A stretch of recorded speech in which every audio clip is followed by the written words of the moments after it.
Minkejja l-weda solenni ta' Joseph Muscat li jneħħi tankiet taż-żejt fil-qajjenza sal-2017, dawn kif kulħadd jaf għadhom hemm sal-lum. Issa fil-Parlament kien hemm ammissjoni ċara tal-Ministru Joe Mizzi li dawn qed jintużaw biex fihom jinħażen il-heavy fuel oil għaliex il-Gvern mhux kontra l-ħażna tal-heavy fuel oil f'Birzebbuġa. Hemmhekk jinħażel dak it-tip ta' fuel li hu parti minnu heavy fuel oil. Fuq insistenza tad-deputat Herman Schiavone, Joe Mizzi ħarab milli jgħid jekk hux qed jissaħħan il-heavy fuel oil fil-qajjenza. Minflok hu prova jiġġustifika billi qal li dan il-heavy fuel oil ma jniġġisx. Dan wara kampanja qawwija mill-Partit Laburista qabel l-elezzjoni tal-2013 kontra dan iż-żejt. Herman Schiavone fakkar fil-weda ta' Joseph Muscat li se jkun żmantellat il-fuel depot u li dan se jitneħħa minn Birzebbuġa.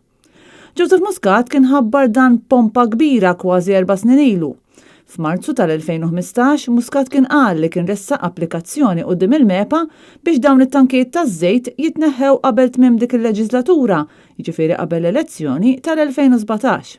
Iżda kif kulħadd jaf, issa li għaddew 4 snin mill-weda dan għadu ma seħħx.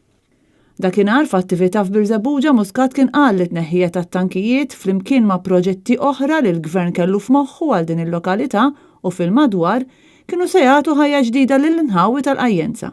Jidher li s'issa dawn il-proġetti baqgħu biss kastelli fl-arja.